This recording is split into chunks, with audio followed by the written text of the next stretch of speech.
আনহুয়ের ছোট ছেলেটি ঘরের মধ্যে তখনও ঘুমিয়েছিল।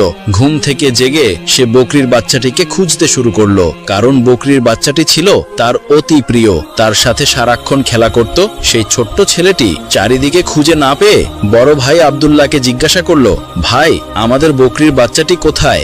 বাচ্চাটিকে তো আমি কোথাও খুঁজে পাচ্ছি না। তখন বড় ভাই আব্দুল্লাহ বলল, তুমি তো ঘুমিয়েছিলে, তাই তুমি জানো না। আব্বাজান আজ আমাদের বকরির বাচ্চাটিকে জবাই করে দিয়েছে। তখন ছোট ভাইটি বলল, ভাই, কোথায় জবাই করেছে আমাকে একটু দেখাও। এরপর বড় ভাই আব্দুল্লাহ ছোট ভাইকে সাথে নিয়ে সেই জায়গায় চলে গেল যেখানে বকরির বাচ্চাটিকে জবাই করা হয়েছিল।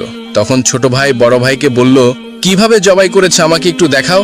আব্দুল্লাহ তখন বলল, তুমি দেখবে, তাহলে এখানে শুয়ে পড়ো। ছোট্ট শিশুটির বয়স 2-3 বছর হবে, আর আব্দুল্লাহর বয়স 8-9 বছর হবে। দুজনেই তখন অবুঝ ছিল। বড় ভাই আব্দুল্লাহর কথা মতো ছোট ভাই শুয়ে পড়ল। যখন ছোট ভাই সেখানে শুয়ে পড়ল